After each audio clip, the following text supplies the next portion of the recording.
Hello folks, my name is Ivo, this is Super Hype Boy, and today we'll be looking at Grim Dawn. Okay, let's start with some facts. In average, this game will take you roughly 22 hours to beat in the sense of just the pure story. If you want to get some extras going on, side quests, around 44 hours. And then if you want to do a completionist run, it will take you around 110 hours, and this is without any expansions. The developer of this game is Crate Entertainment, and it came out originally in February 25th of 2016.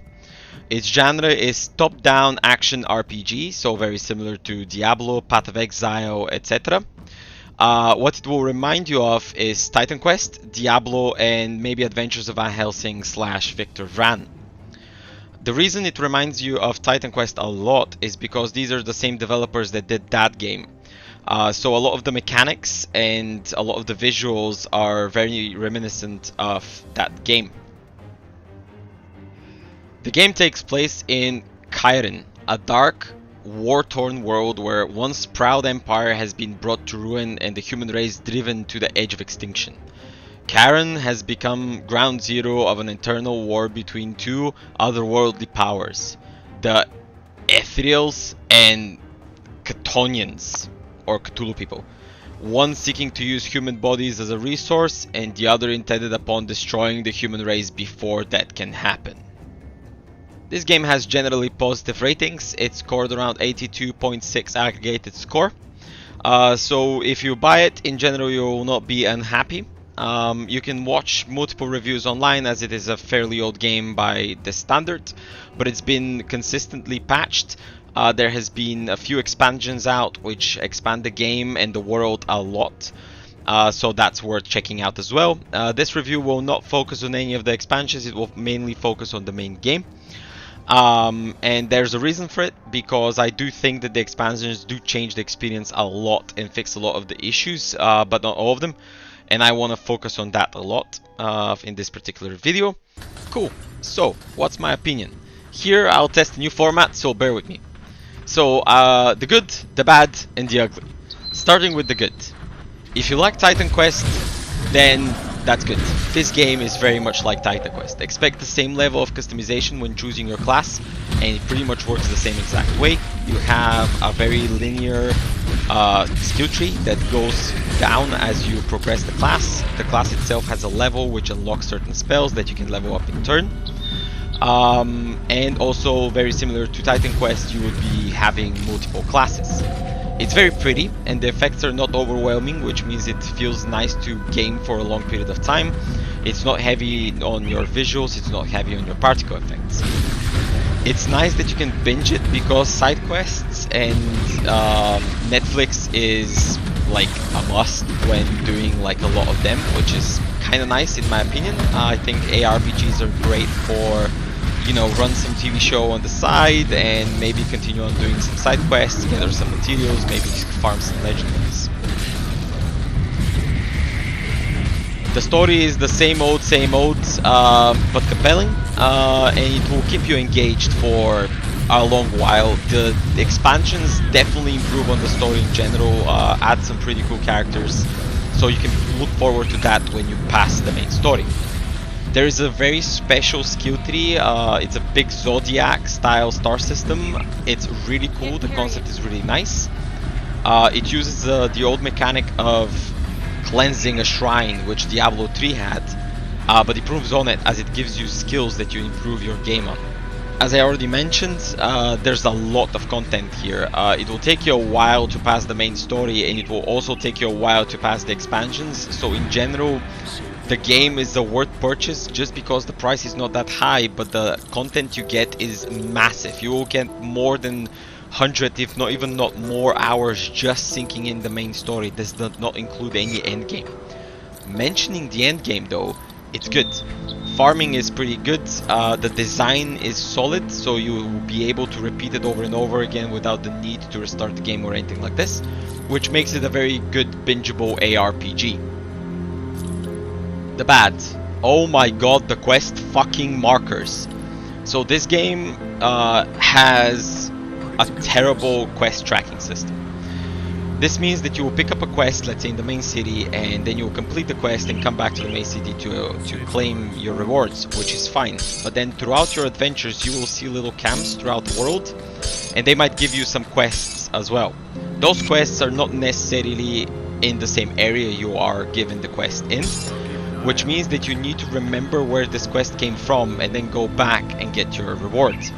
This is bad because none of this is marked, so it's really hard for you to complete the quest and then go back to it to claim it. On my first playthrough, I had a ton of quests which I never just claimed. I just had them done but just never claimed because I didn't know where to go.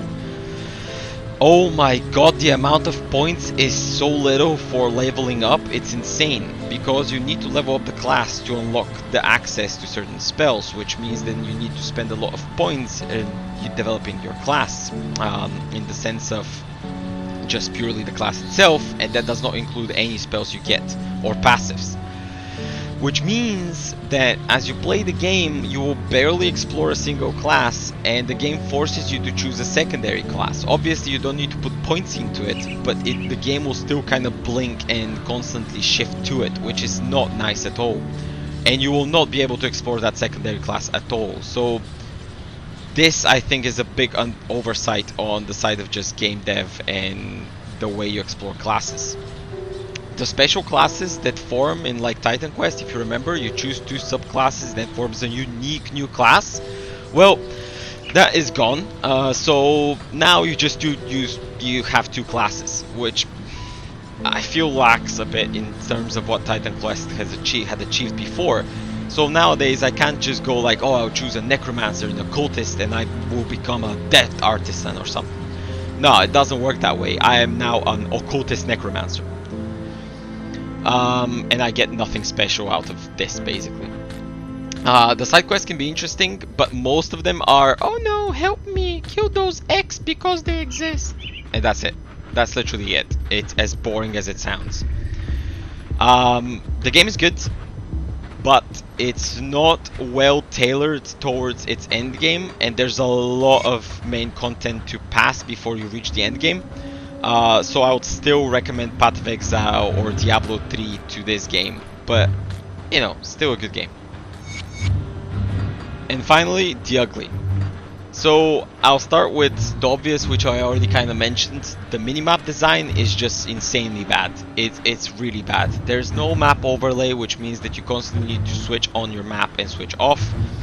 And on the other hand, whenever you go into the big map or the world map, there's just these points you can teleport to, but nothing deeper than that, which means that you don't see any camps, you don't see any points of interest until you actually go there and you see those on the minimap. I think it's a terrible minimap, and if Diablo 3 did something right, that was the way the minimap behaved, and they should have tried to replicate that behavior.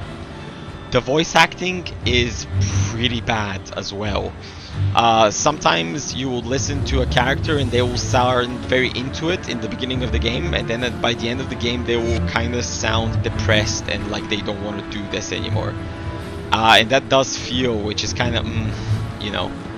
And then on that page of sound, the sound design is pretty bad. The music is very repeatable. There's no music specialized for certain zones. The effects are sound exactly kind of the same every time you do them. So in general, my advice is switch off the game audio and either play some music or watch some Netflix, because the music and sound design is so bad you just generally want to kind of switch it off. Final thoughts. Game is good, and it's worth purchasing on digital or just generally having in your collection. Because whenever you have that ARPG scratch and you're sick of playing Diablo 3 and doing rifts, or the complexity of Path of Exile just puts you off, and you keep on playing it and going back to it, but you realize there's so much to cover and there's so much things to do, and seasons keep changing the mechanics, you're just kind of getting put off. And Adventures of Van Helsing pretty much is over because you've played through it. Victor Vran is just not as good, and you want to just scratch that ARPG itch. Well, you know, Grim Dawn is a pretty good choice, and I would highly recommend having it just so that you can, you know, jump back into that ARPG style of gaming, watch some maybe Netflix shows, and yeah, it's not bad. Thank you very much for joining me for this Grim Dawn review. I will be back next week. See ya!